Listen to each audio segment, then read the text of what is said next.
James Melendez, James the Wine Guy, here to share and celebrate Barbera di Alba with you today. But before I do so, just a word about making wine videos. I think for me they're really important. Obviously, I've done quite a few, 1,240, but it's not just about the number. It's about what I do and how I do what I do, which is I really want to focus in on a particular wine because I notice a lot of people will talk about ranges of wines and they'll have 4 or 5 lined up, which is great. And I've done videos like that as well.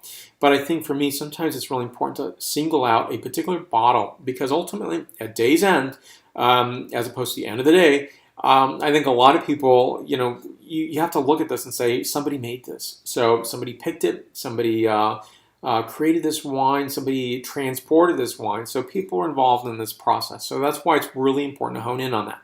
So for me, I think that wine videos are really something that you're going to see many more of, and it's not just myself that's going to do this. Probably many other people obviously have been doing it, but more people I think are going to enter into this because, hey, there's so many different wines out there. Why not?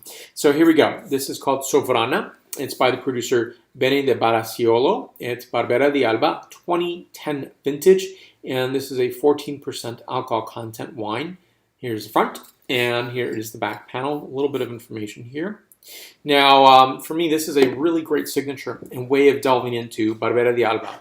For me, it's a gorgeous way of thinking of Italian wine, which is a superb sense of dryness. And what I mean by that is it's not going to be a berry bomb by any stretch. It's going to be a nuanced wine that I think is really captivating and complex and keeps bringing its notes in sequencing fashion. I think that's a great way to think of wine.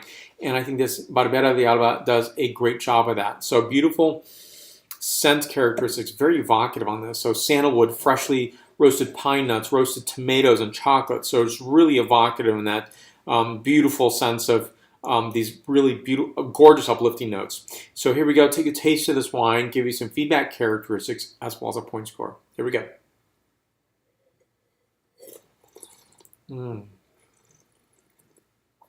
Journey to earthiness on this wine.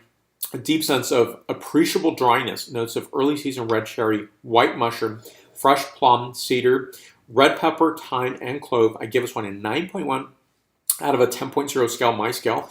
And you can think of that as 91 points out of 100 points. For more wine reviews, please go to jamesthewineguide.com. Subscribe to my videos on YouTube, Facebook, Twitter, Vimeo, Google+, Pinterest. Salud.